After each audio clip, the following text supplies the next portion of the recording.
రాష్ట్ర ముఖ్యమంత్రి రేవంత్ రెడ్డి గారు అదే విధంగా నూతనంగా పిసిసి అధ్యక్షుడు అది కూడా బడుగు బలహీన వర్గాలకు నాయకత్వం వహిస్తున్నటువంటి కొత్తగా పిసిసి అధ్యక్షుడు మహేష్ కుమార్ గౌడ్ గారు, దీపా మున్షి గారు, ఏఐసిసి సెక్రటరీసు, మిత్రులారా, సోదరులారా, సోదరిమణులారా, ఈనాడు మహేష్ కుమార్ గౌడ్కు గురుతరమైన బాధ్యత ఇచ్చారు హైకమాండ్. సోనియా గాంధీ, రాహుల్ గాంధీ గారు, అదేవిధంగా వేణుగోపాల్ గారు ఇచ్చారు.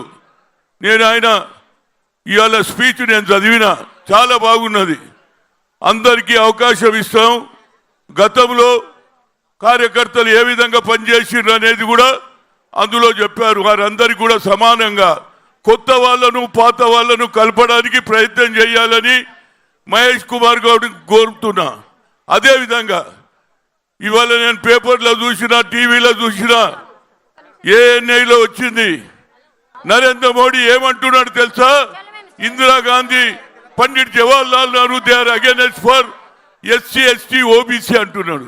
ఎంత అన్యాయం రా బాబు! ఇందిరాగాంధీ భూ సంస్కరణ అమలు చేసింది, దున్నేవాడికే భూమి ఇచ్చింది. అంతేకాదు దేవరాజ్ అర్స్ మొదలు పెడితే అదేవిధంగా ఆ రాష్ట్రంలో ఎంతో మందిని ముఖ్యమంత్రి చేశారు. అదేవిధంగా అశోక్ గెలాట్ను చేశారు. అదేవిధంగా ఇక్కడ సిద్ధరామయ్య చేశారు. ఏ విధంగా మాట్లాడతావురా బాబు నువ్వు? రాహుల్ గాంధీ కన్యాకుమారి నుంచి కశ్మీర్కు నడిచిన తర్వాత బడుగు బలహీన వర్గాల గురించి ఆలోచన చేశాడు, రైతుల గురించి, నిరుద్యోగుల గురించి, అట్టడుగున్న ప్రజానికం గురించి మాట్లాడిండు.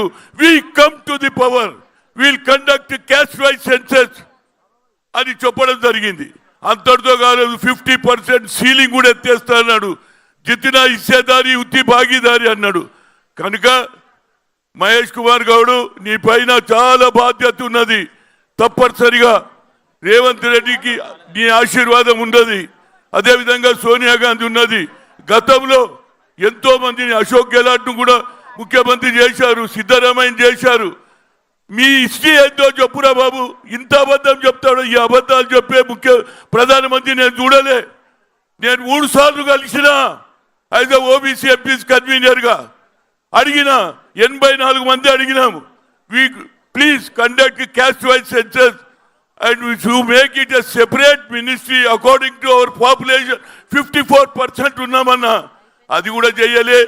ఇక ఇప్పుడు కొత్త నాటకం చేస్తుండే. ఎప్పుడైతే రాహుల్ గాంధీ గారు కన్యాకుమారి నుంచి కశ్మీర్ పోయిన తర్వాత బడుగు బలహీన వర్గాలకు న్యాయం చేయాలనే ఆలోచన ఇందిరాగాంధీ కుటుంబంలోనే ఉన్నదిరా బాబు. ఈ లెక్క పండిట్ జవహర్లాల్ కూడా పక్కకు పెట్టేసి ఇవాళ ఏది అమిత్ షా వస్తాడట 17 నాడు. ఏం చెప్తావురా బాబు? ఆనాడు బీజేపీ పుట్టనేలే, అది ఆర్ఎస్ఎస్ ఉన్నదో లేదో నాకు తెలియదు. ఆనాడు కొట్లాడినటువంటి కమ్యూనిస్టులు, ఆ తర్వాత కొట్లాడినటువంటి జమలాపురం కేశవరావు, రామానంద తీర్థ, పివి నరసింహారావు నాగ్పూర్లో క్యాంపు పెట్టాడు. అదేవిధంగా ఇవాళ నేను 17 నాడు పోతున్నా. ముఖ్యమంత్రి కూడా లెటర్ రాసిన, ఉత్తమ్కు చెప్పిన, వెంకటరెడ్డికి చెప్పిన, ఎక్కడైతే మన్నాల గ్రామంలో నల్గొండ జిల్లాలో 1947లో వచ్చింది స్వాతంత్రం, కానీ 1 ఇయర్ దానిక జరగలే, అరాచకం జరిగింది. మన వాళ్ళను కొట్టి పంపించారు, చంపేశారు.